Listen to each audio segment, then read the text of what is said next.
Hello प्यारे विद्यार्थियों, कैसे हैं आप सभी लोग। आशा करते हैं अच्छे होंगे और एंजॉय कर रहे होंगे। एक बार फिर से आप सभी का स्वागत है मेरे YouTube channel Amit Gupta classes में। और आज हम बात करने वाले हैं यूपी बोर्ड के विद्यार्थियों से। तो जो इन विद्यार्थियों का आज मैथ्स का यूपी बोर्ड का पेपर क्लास 12th में था, उनका आज पेपर संपन्न हो गया है। ठीक है, ये सुबह की पाली में उनका पेपर था। तो यूपी बोर्ड के ऐसे विद्यार्थी जिनको आज के मैथ्स के पेपर में सेट 324 IZ का पेपर मिला हुआ है, वे विद्यार्थी आज अपना आंसर इसमें दिए गए वीडियो में देख लें और अपना अपना आंसर मैच कर लें, कितना आपका आंसर सही जा रहा है और कितने कितने क्वेश्चंस आपने सही तरीके से किए हैं। ये मैं आपको बिल्कुल सटीक आंसर बताने वाला हूं। ठीक है, 100% आपका सही होगा। आप लोग इसको मैच कर लें। ठीक है, और ये कोड देख लें, कोड आपका ये है या नहीं। अगर क्वेश्चंस आपको दूसरे कोड का पेपर मिला है लेकिन क्वेश्चन सेम मिल रहे हैं, तो अभी आप लोग अपना इसका आंसर मैच कर सकते हैं। थोड़ा सा टाइम आप लोगों को कम मिला था यूपी बोर्ड के विद्यार्थियों को, थोड़ा सा पेपर की तैयारी करने के लिए 2-3 दिन का ही समय मिला था। फिर भी जिन विद्यार्थियों ने पेपर एनसीईआरटी की किताबें अच्छे से लगाई होंगी, एनसीईआरटी एग्जाम्पलर और एनसीईआरटी, उन विद्यार्थियों का पेपर वाकई बहुत अच्छा गया होगा, ऐसा मैं मानता हूं। ठीक है, अभी मैं पेपर का रिव्यू आपको बताता हूं कि पेपर कैसा आया है, क्योंकि अधिकतर क्वेश्चंस मुझे देखने में लग रहे हैं कि सारे के सारे क्वेश्चंस आपके एनसीईआरटी की किताबों से आपको पूछा गया है। ठीक है, तो ये एक अच्छा प्लस पॉइंट है यूपी बोर्ड के विद्यार्थियों के लिए। तो आप इसको अच्छे से आप देख लें और अपना अपना आंसर मैच कर लेंगे। ठीक है, और एक सबसे इंपॉर्टेंट बात ये कि आज का जो पेपर है क्लास 12th का गणित का, वो सुबह की पाली में कर दिया गया, जबकि सभी पेपर्स क्या हैं, शाम की पाली में हैं। तो ये सुबह की पाली में था, इसलिए इसमें भी समस्याएं बच्चों को हुई कि तैयारी करने का मौका कहीं ना कहीं उनको नहीं मिला है। ठीक है, अब ये फायदा उन विद्यार्थियों को होगा जिन्होंने साल भर इसका अपना परिश्रम दिया होगा और रेगुलर पढ़ाई किया होगा अपना। ठीक है, और मैथ्स को रेगुलर 2-2 घंटे 1-1.5 घंटे लिए होंगे, तो उनको पूरा 100% फायदा होने वाला है और एक अच्छे से अच्छा नंबर उनको देखने को इसमें मिल सकता है। ठीक है, तो चलिए इस वीडियो में हम डिस्कस करते हैं इस पेपर के आंसर को लेकर के, और कैसे इसका आंसर कितना होगा उसको आप लोग अपना अपना मैच कर लें। ठीक है, अगर आप देखें तो इस पूरे पेपर का पैटर्न जो है वो 9 क्वेश्चंस पर बनाया गया, कि कुल टोटल 9 क्वेश्चंस हैं। उसमें सभी क्वेश्चंस कंपलसरी हैं। जो भी क्वेश्चंस है उसमें पार्ट के सामने उसको मेंशन कर दिया कितने कितने मार्क्स का, किसमें आपको करना, कितना क्वेश्चंस करना, ये सारी चीजें इसमें हैं। तो इंस्ट्रक्शन बहुत इंपॉर्टेंट होता है। किसी भी पेपर को आप करने जाएं तो पहले इंस्ट्रक्शन जरूर पढ़ लो, कि 15 मिनट पहले आपको पेपर मिल जाता है। ठीक है, चलिए अब इसका मैं 2 वर्जन है, एक इंग्लिश लैंग्वेज में है और एक हिंदी पार्ट में है। ठीक है, तो जिन विद्यार्थियों ने हिंदी भाषा चूज की होगी उन्होंने हिंदी में पेपर दिया होगा, जिन बच्चों ने इंग्लिश लैंग्वेज चूज किया होगा वो इंग्लिश में पेपर दिया होगा। ठीक है, क्योंकि अब आजकल क्या हो रहा है कि यूपी बोर्ड में भी आपको बाइलिंगुअल स्टडी कराई जा रही है। ठीक है, खाली सीबीएसई बोर्ड एसएससी बोर्ड में ऐसा नहीं रह गया। अब यूपी बोर्ड में भी ये सिस्टम लागू हो गया है। तो यूपी बोर्ड के जो विद्यार्थी है जिन्होंने इंग्लिश लैंग्वेज चूज किया है, जिन्होंने इंग्लिश में पेपर दिया है, वो इंग्लिश में मैच कर लेंगे, जो हिंदी में दिए हैं वो हिंदी में मैच कर लेंगे। ठीक है, हालांकि मैं इंग्लिश लैंग्वेज ले रहा हूं, लेकिन मैं कोशिश करूंगा कि आपको हिंदी में भी समझ में आ जाए। तो ये देखते हैं, ये देखिए, अगर आप पूरा पेपर देखें तो इधर के जो क्वेश्चन है वो हिंदी में है। ठीक है, 5 क्वेश्चन, और उसी का यहां से स्टार्ट है पहला क्वेश्चन, यहां से इंग्लिश में। तो मैं इंग्लिश ले रहा हूं। ठीक है, अब इस क्वेश्चन को सॉल्व करते हैं। तो कहा गया at which of the slope of the curve y square is equals to 4x is equal to the slope of the line y is equals to x plus 3, यानी किस पॉइंट पर इस स्लोप ऑफ कर्व, इसका जो curve का slope है वो equal है इस लाइन के स्लोप के। ठीक है, तो सिंपल सी बात है, आप क्या करेंगे, आप दोनों फंक्शंस का डेरिवेटिव कर दीजिए। सिंपल सी बात है, दोनों डेरिवेटिव जो होते हैं वो उसका स्लोप कहलाता है। किसी भी कर्व का जो टेंजेंट होता है, जिस लाइन से टेंजेंट जाता है, उस टेंजेंट का जो स्लोप होता है, वो वैल्यू होती है, उसी को उसका हम स्लोप कहते हैं। तो इसका पहले आप डेरिवेटिव निकाल दो। यहां से dy/dx कितना आ जाएगा, इसको सॉल्व करोगे। अच्छा, यह निकाला हुआ है, देख लीजिए, ये 2y, और इसका करोगे तो y के रेस्पेक्ट में करोगे dy/dx, और इसका अवकलन करोगे तो 4x का, यानी 4 का अचर राशि है, और x जो होता है वो एक वेरिएबल है। तो x का वेरिएबल जब अब करोगे डेरिवेटिव तो वहां 1 हो जाता है। ठीक है, इसको हम लोग x वेरिएबल बोलते हैं। तो यहां से dy/dx की वैल्यू आ जाएगी 4/2y, और यहां से जब मल्टीप्लाई ऐसा करोगे डेरिवेटिव, तो इसको आप डायरेक्टली भी कर सकते हो, डेरिवेटिव करें या ना करें, इसको डायरेक्टली भी कर सकते हो। y बराबर mx प्लस c से इस इक्वेशन को कंपेयर कराओगे तो m की वैल्यू कितनी आ जाएगी, 1। तो ये जो स्लोप है वो इस स्लोप के इक्वल है, दोनों को इक्वल दिखाया। y की वैल्यू कितनी आ गई, 2। अब ये 2 जब आ गया तो कहां रखोगे, इसमें या इसमें। तो ये पूछा है at what which point the slope of the curve, इस कर्व की बात कर रहा है। तो आप ये y की वैल्यू इस कर्व में पुट करोगे तो आ जाएगा 4 इंटू 4x बराबर x की वैल्यू 1 आ जाएगी। तो ये -1 ना होकर के x इज इक्वल टू 1, और ये आंसर कहां दिख रहा है? ऑप्शन नंबर ए में। तो 1,2 इसका राइट आंसर होगा। आप लोग इसको मैच कर सकते हैं। जो आपका यहां पर देखिए दिया गया है कि किसी बिंदु पर वक्र इसका दिया गया, तो इसका ऑप्शन नंबर ए होगा। ठीक है, पहला क्वेश्चन आपका हो गया। दूसरे क्वेश्चन पे आते हैं। मैं लैंग्वेज इंग्लिश ले रहा हूं बच्चों, ठीक है। आप लोग हिंदी मीडियम में अगर जिन बच्चों का है वो अपना सेकंड क्वेश्चन आप फर्स्ट का बी ऑप्शन हिंदी में देखेंगे तो उसको मैच कर लेंगे। ठीक है, यहां दिया गया if the vector this is perpendicular to the vector this the value of lambda. तो लेमडा की जब वैल्यू, अगर कोई भी दो वेक्टर्स, ठीक है, कोई भी दो वेक्टर अगर आपस में परपेंडिकुलर लंबवत है, इसे बोलते हो आप लोग, तो क्या होता है? उनके डॉट प्रोडक्ट की वैल्यू जो होती है वो 0 के इक्वल होती है। तो बस इसी पे आप लगा दीजिए। ठीक है, और डॉट प्रोडक्ट में हमेशा जानते हो कि i into I is equal to 1 होता है, j into J is equal to 1 होता है, k into K equal to 1 होता है। ठीक है, तो ये आपको रूल पता होना चाहिए। तो आप क्या करोगे? इसका जब मल्टीप्लाई करोगे तो 5 2 जा 10, और i इंटू आई क्या हो जाएगा? 1, तो 10 1 जा 10 हो गया। और तुम्हें पता है कि i को अदर किसी भी यूनिट वेक्टर से मल्टीप्लाई करोगे तो हमेशा 0 हो जाएगा। तो i into J 0, i into के 0, तो खत्म हो गया। खाली i का i से कर दिया। ऐसे j को j से करोगे तो plus minus minus 3 into lambda 3 lambda, और यहाँ 4 इंटू 2 4 2 जा 8, ये हो गया, ये इक्वल टू 0। सॉल्व करेंगे 18 माइनस 3 लेमडा इक्वल 0, तो minus 3 lambda equal to minus 18, lambda is equal to 6। This is your answer. तो ये ऑप्शन नंबर डी हो जाएगा। ठीक है, तो इसका आंसर सी, आपका डी ऑप्शन 6 होगा। इसको आप मैच कर लीजिएगा।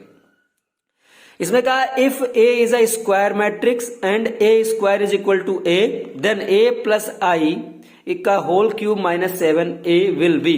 अच्छा, एक स्क्वायर मैट्रिक्स है, ठीक है, तो एक स्क्वायर मैट्रिक्स है और ए स्क्वायर इज इक्वल टू ए दे रखा है, और पूछा है कि ए प्लस आईएनटी मैट्रिक्स। अब जिस ऑर्डर का ये मैट्रिक्स होगा वही ये भी मैट्रिक्स होगा। ठीक है, अब ऑर्डर दे नहीं रखा है, उसने केवल स्क्वायर मैट्रिक्स की बात की है। तो स्क्वायर मैट्रिक्स बच्चों बता दें आपको, इसको हम वर्ग आव्यूह भी बोलते हैं। तो वर्ग आव्यूह ऐसा आव्यूह होता है इसमें number of rows is equal to number of columns होता है, यानी जिसमें पंक्तियों की संख्या उनके स्तंभों की संख्या के इक्वल हो जाए, ऐसे आव्यूह को हम वर्ग आव्यूह कहते हैं। ठीक है, अब इसको आप क्या करोगे? इसको पहले फॉर्मूले में ओपन करोगे तो a प्लस बी का होल क्यूब का फॉर्मूला सबको पता है। तो इसका फॉर्मूला हो जाएगा a क्यूब प्लस i का क्यूब करोगे तो i cube plus 3a square b, यानी i plus 3ai square into a और माइनस 7a। ठीक है, ये मैंने ओपन कर दिया।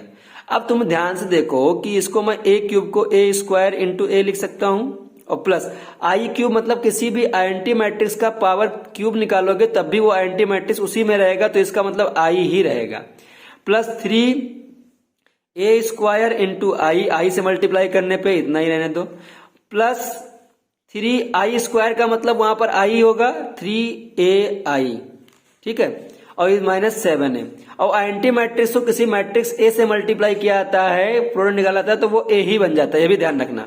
अब ध्यान देखो ए स्क्वायर की वैल्यू कितनी है? ए, तो यहां इसकी जगह पे ए रख दो तो ए डॉट ए हो जाएगा, प्लस आई प्लस 3a स्क्वायर। अब ए स्क्वायर की वैल्यू भी ए दिखा है तो सिर्फ ए, और आई हमसे मल्टीप्लाई करोगे तो ए ही रहेगा, प्लस यहां भी 3a माइनस 7 है।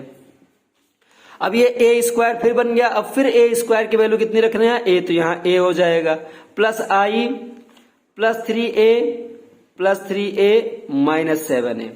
अब 3a 6 है प्लस 7a माइनस 7 है, क्या हो जाएगा? पूरा खत्म, खाली क्या बचेगा आपका i। तो option number D is correct. इसका आंसर क्या आएगा? i आएगा, और ये आपका ऑप्शन नंबर डी में दिख रहा है, तो अब इसको मैच कर सकते हैं। ठीक है, अब ये एक क्वेश्चन बहुत प्यारा सा क्वेश्चन आपका आया हुआ है। ठीक है, ये आपका इंटीग्रेशन का क्वेश्चन है, तो इस पे एक फॉर्मूला अप्लाई होगा, आप उसको ट्रिग्नोमेट्री फॉर्मूला जब यूज करोगे तब वो सॉल्व कर पाओगे आप। ठीक है, तो जानते हो कि cos स्क्वायर एक्स जब आ जाए बच्चों, तो ऐसे क्वेश्चंस में आपको क्या करना है, इसका जब समाकलन करना हो तो इसका एक फार्मूला होता है। क्या फार्मूला होता है? cos 2x is equal to 2 cos square X minus 1। ठीक है, तो यहां से 2 cos स्क्वायर एक्स की वैल्यू क्या आ जाएगी, इधर लाओगे तो ये पॉजिटिव हो जाएगा, तो 1 प्लस कॉस 2x। ठीक है, तो ठीक है, तो ये हो गया। तो कॉस स्क्वायर एक्स की वैल्यू क्या हो जाएगी, 1 प्लस कॉस 2x अपॉन 2। ठीक है, थोड़ा सा मेरी लैंग्वेज इंग्लिश में है, तो आप लोग थोड़ा सा इंग्लिश और हिंदी कॉम्बिनेशन चल रहा है, तो आप लोग इसे समझ जाइएगा। ठीक है, जहां मैं इंटीग्रेशन बोलूंगा इसका मतलब वहां पर समाकलन है, तो उस चीज को आप ध्यान दीजिएगा। तो ये आपकी कॉस स्क्वायर की वैल्यू इस फॉर्म में है कि इसका इंटीग्रेशन करना थोड़ा मुश्किल हो सकता है बच्चों। ठीक है, तो इसको इस फॉर्म में लिख दो। तो इसको हम लिख सकते हैं इंटीग्रेशन कॉस स्क्वायर एक्स की वैल्यू कितनी रख रहे हैं हम, 1 plus cos 2x upon 2 dx। अब ये कांस्टेंट वैल्यू बाहर ले लो पहले, तो 1/2 बाहर ले लिया, और ये दो फंक्शन है ना, दोनों को अलग अलग तोड़ दो, तो 1/2 दोनों मल्टीप्लाई होगा, 1 और इंटू dx, तो 1 dx यानी केवल dx, तो 1/2। अच्छा, पहले ब्रैकेट लगा दो, प्लस इसका फंक्शन इसके साथ लोगे तो cos 2x dx। अब अगर आप देखोगे तो ये 2 कहां गया, ये 2 बाहर हो गया, 1/2 बाहर हो गया, तो ये आपका आ गया। अब इसका इंटीग्रेशन आप कर दो, समाकलन कर दोगे, तो हमेशा जो होता है अचर राशि जो होती है या कांस्टेंट टर्म होता है उसका इंटीग्रेशन x होता है, तो ये x हो गया, प्लस cos 2x का इंटीग्रेशन sin 2x होता है। ठीक है, और जितना यहां लिखा होता है वो अपॉन में आ जाता है, अपॉन 2, ध्यान रखिएगा। ठीक है, क्योंकि इसको हम सब्स्टिट्यूशन मेथड से लगाएंगे, तो हम डायरेक्टली लगा दिया, तो इतना आ जाएगा प्लस सी, यानी कोई भी आर्बिट्रेरी कांस्टेंट यहां पर जुड़ जाता है। ठीक है, तो ये आपका एक आंसर हो गया। इसका आंसर ऐसा कहां मिल रहा है, अच्छा यहां पर आपका ओपन मैंने नहीं किया, अभी इसको ओपन करेंगे, तो 1/2x प्लस इसका इससे मल्टीप्लाई होगा sin 2x अपॉन 4 प्लस सी। और ऐसा ऑप्शन आपको कहां दिख रहा है, ऑप्शन नंबर डी में। तो इसका आंसर क्या हो जाएगा बच्चों, ऑप्शन नंबर डी। ठीक है, अब ये क्वेश्चन पूछा गया, एक फंक्शन दिया गया है, ठीक है, एक फलन है जहां फंक्शन रियल नंबर से रियल नंबर की तरह, डोमेन भी रियल नंबर है और कोडोमेन भी रियल नंबर है। ठीक है, अब डोमेन और कोडोमेन भी पता होना चाहिए, वो क्या होता है, डोमेन और कोडोमेन क्या होता है। तो इस चीज को भी आप इंग्लिश में आप देख लीजिएगा, 5वां सेट का इंग्लिश में आपका कहा जाए तो आर से आर ही होता है। ठीक है, अब इंग्लिश में, हिंदी में मुझे पता नहीं है उसको डोमेन और क्या बोलते हैं, तो उसको आप लोग देख लीजिएगा। अब इसको में सॉल्व करना है, fx is equal to 3x। तो अब इसका 1 फंक्शन निकालने का फंक्शन का मतलब होता है कि आप क्या प्रूव कर दो, fx1 बराबर fx2। ठीक है, तो 1 तो इसमें कहीं ऑप्शन में ही नहीं है, तो 1 नहीं दिखाएंगे। अब इसमें हम दिखा सकते हैं कि ये ऑन टू है या नहीं। तो ऑन टू के लिए कंडीशन होता है कि fx की वैल्यू जो है वो y दिखा दो, या y की वैल्यू जो है वो fx के टर्म में आ जाए। अगर इस तरह से आ जाता है तो फंक्शन क्या होता है, ऑन टू आता है, तो उसी फंक्शन में रख दो। तो हम क्या करते हैं, इसको y के इक्वल रखते हैं। ठीक है, और अब मैं क्या करता हूं, x की वैल्यू y के टर्म में निकाल लेता हूं। ठीक, और जहां यहां पर x है वहां मैं क्या रख देता हूं, y रख देता हूं, यानी x की वैल्यू रख देता हूं। तो यहां क्या आ जाएगा, f, x की जगह पे y/3 इज इक्वल टू, तो यहां भी x की जगह पे रखोगे 3 इंटू y/3, तो ये इससे कैंसिल हो गया, तो क्या बच गया, y। तो आ गया ना fx is equal to y के टर्म में, भाई fx is equal to y के टर्म में आ गया आपका। भाई यही तो x की वैल्यू पुट किया हो आप लोग, तो इसकी जो fx की वैल्यू y के टर्म में अगर आ जाती है तो हम क्या कहते हैं, फंक्शन क्या है, ऑन टू है। तो यहाँ फंक्शन खाली क्या होगा, ऑन टू। तो ऑप्शन नंबर सी इसका क्या होगा बच्चों, करेक्ट होगा। आप इसको मैच कर सकते हैं। ठीक है, अगला क्वेश्चन देखिए। अगले क्वेश्चन की अगर हम बात करें तो इसमें आपका सेकंड पार्ट ये है, डू ऑल द पार्ट्स। तो इस तरह के क्वेश्चंस, तो इस क्वेश्चंस को हम नेक्स्ट पार्ट में करेंगे। आप पहले इतना भी आंसर मैच कर लीजिए, इसका नेक्स्ट पार्ट जल्दी आपको हम प्रोवाइड करा देंगे और उसको आप उसको मैच कर सकते हैं। ठीक है, इस वीडियो में इतना ही रखते हैं। अगर आपके सभी आंसर्स सही हो गए 5 के 5, तो मुझे कमेंट में बताइएगा कि हाँ आपके सारे एमसीक्यूज जो क्वेश्चंस 5 आए थे वो बिल्कुल सही हैं और आपको इसमें फुल मार्क्स मिला है। अगर कोई भी डाउट है इन 5 क्वेश्चंस को लेकर के आंसर में, और मुझे आप बेझिझक, ठीक है, आप कमेंट के थ्रू मुझसे पूछ सकते हैं, मैं इसका उत्तर जरूर देने की कोशिश करूंगा। ठीक है, तो मिलते हैं नेक्स्ट पार्ट में, तब तक के लिए आप लोग अपना आंसर मैच करें। Have a nice day.